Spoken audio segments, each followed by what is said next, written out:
Hello. In this Battlefield 3 tutorial series, I'm going to try to explain how vehicle warfare works, what to do and what to avoid, how to use vehicles in large conquest maps, how to help your team and enjoy the game. Once the general scheme of things understood and played right as a team, you will see that game is much more fun whether you win or lose. Teamwork and using vehicles rightly is essential. But before that, we have to talk about the basics and general subjects. Here I'm going to repeat myself, but it's worth. What is skill? You are going to hear this word a lot, even for trolling or humiliation. Actually, skill is a combination of little talent and lots of experience like all things in life. We all start with small steps and then we improve them. It's quite natural and patience is required. Are you seeing players always doing very good or having high scores where you can't? Or are you getting slaughtered most of the time no matter how much you try? Well, in most cases it's not because something special about those players and because you lack something. It's just knowing what to do and what not, which is our main subject. And experience. By the way, don't ever think of using cheats. It's not a way of winning. Before starting, let me mention something on this video as well. I don't like the words killing an enemy, so I'm going to use take down an opponent instead. I wish someday all wars and killings end. This is just a friendly competition, game for fun. Human beings should not be enemies at all. First things first, general principles. Good part of every activity, or perhaps what makes an activity good, is friends. So make friends. This is the first rule. Who knows, maybe then you can form a clan, play competitive matches which are a lot of fun and a lot different than public matches. Be kind. Don't insult people out of rage or whatever the reason is. If you are insulted, just ignore them. Don't let others pull you down to the dark side. Be a nice person in the battlefield like you are in real life. For every online multiplayer game there is an important thing. Frames per second, shortly FPS, which is highly related to the horsepower of your computer. You may not notice the difference in single player campaigns, but in multiplayer it has to be at least 50 or 60 frames per second.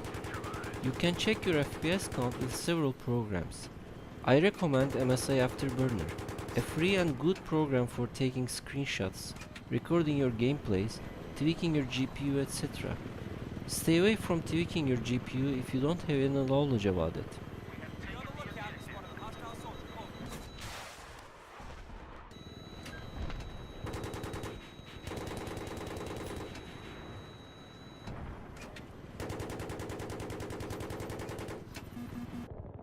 If you like, you can change some settings. Change some keys if you're not comfortable with the default keyboard settings and adjust mouse sensitivity. Try different sensitivities until you find the one that you are comfortable with. There is no objective standard for this. Some players prefer lower mouse sensitivities, which cost a lot of arm movement, but in return the aim is not affected with the slightest movement of the mouse. Some prefer higher mouse sensitivities to quickly react in intense combat situations. Very generally speaking, the right mouse sensitivity is the one with which you don't miss your targets while shooting. Accuracy and taking down opponents as quickly as possible is important. It's up to you actually.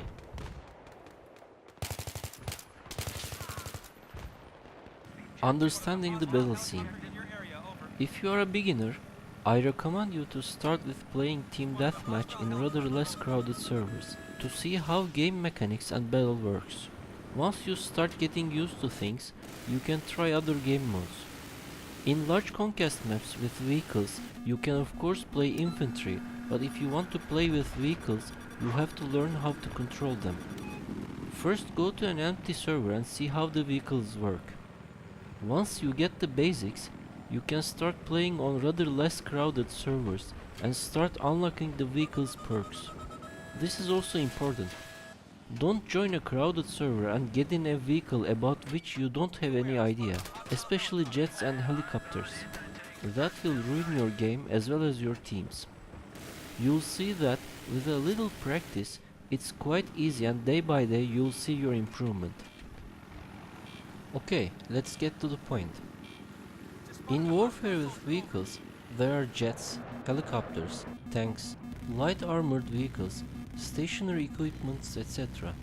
All have weaknesses and superiorities over one another, and each has its own rules of engagement. So how to use them? For that, first we have to look at the big picture of the battlefield. In large conquest maps, there are 5 objectives, and by logic, the team controlling at least 3 out of 5 most of the time wins. To win the game, every piece must act in harmony within the whole, as if they are commanded from a headquarters, and do its job. Every piece of equipment, every single player is important. This is the map and 2 teams positioned against each other. As the game starts, you want to push and gain control of objectives, starting with ones closer to you. These are your primary objectives to have control over. If the opponent gets one of them, they can troll you hard. While pushing the lines, you have to do it within a general plan, establishing a solid perimeter. Because, as I said, certain vehicles have vulnerabilities against certain others, so one should cover and guard the other. Your tanks in a line pushing, infantry mostly in closed areas covering the tanks and being covered by them, your mobile AA behind your tanks advancing as much as possible while keeping itself safe, keeping your tanks and infantry against opponents' air forces and providing a clear airspace for friendly air vehicles to fall back in case of a missile lock or attack while narrowing the opponent airspace. Also, it's necessary that you cover your mobile AA from opponent attacks and infantry attacks as a tank driver or infantry. Your helicopter over your AA and tanks, guarding your ground forces firstly against opponent helicopter and then ground forces, because your tanks have no chance against the chopper, and your jets primarily dealing with opponent jets. This is a general and solid vehicle formation. In a way, it's like playing chess, which is perhaps the best game ever. You want to push your lines to gain more control over the map, but you don't want any opponent piece including one single infantry behind your lines. This is important because soon the others can spawn on him and start spreading behind you. Suddenly you can find yourself between 2 fires and may lose all the flags and control over the map, even before you understand what happened. This is also a tactic if your team is pushed back and in a bad position. Distracting opponent, gaining some control and help your teammates at base have a breath and advance.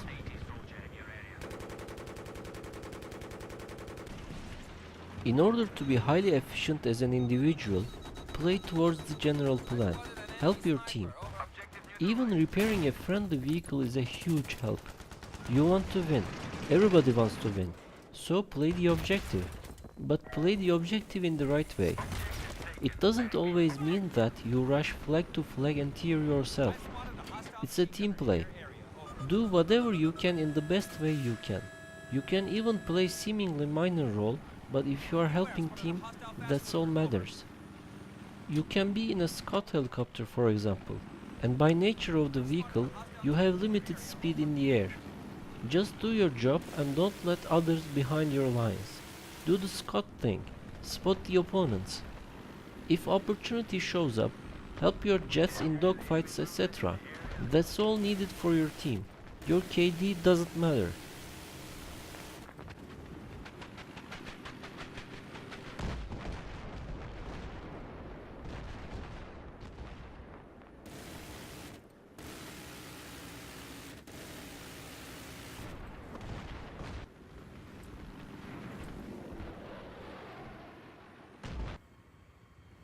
You can be a sniper, for example, no problem there, but if you don't put a soft lamp somewhere, you are not helping your team as much as possible.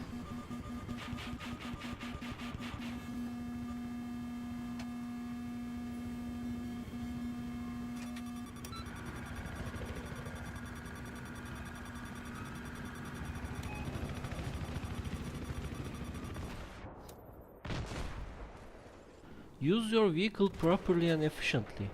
I'm often seeing players sniping with a tank in an irrelevant position.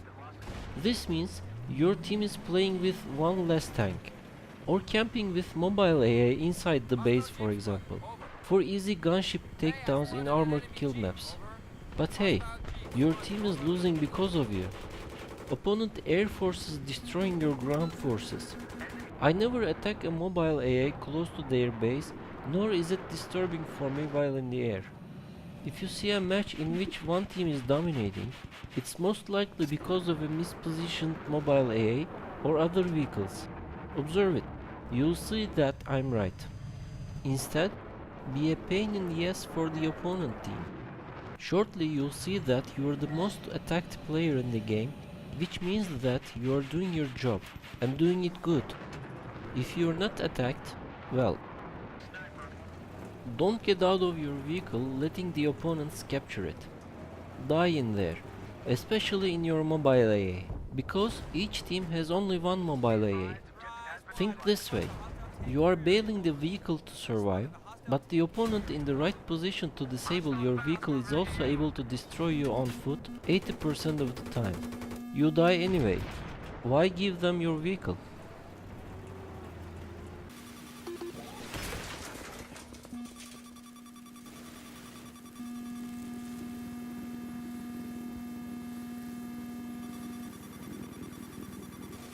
Don't betray your teammates out of selfishness by getting out of the vehicle in the first sign of trouble.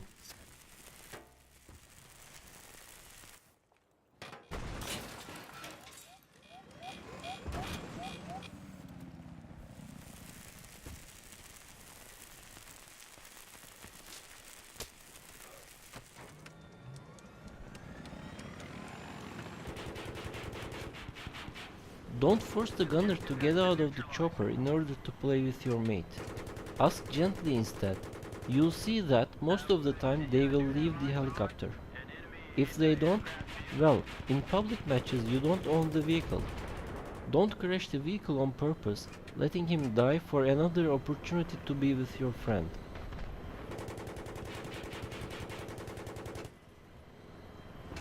Are you a trustworthy teammate?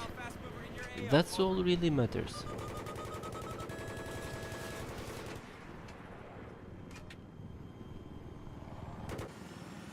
Always have an image of the big picture of battle scene in mind.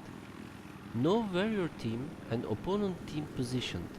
Where are your and opponent team's fortified positions, and act accordingly with your team.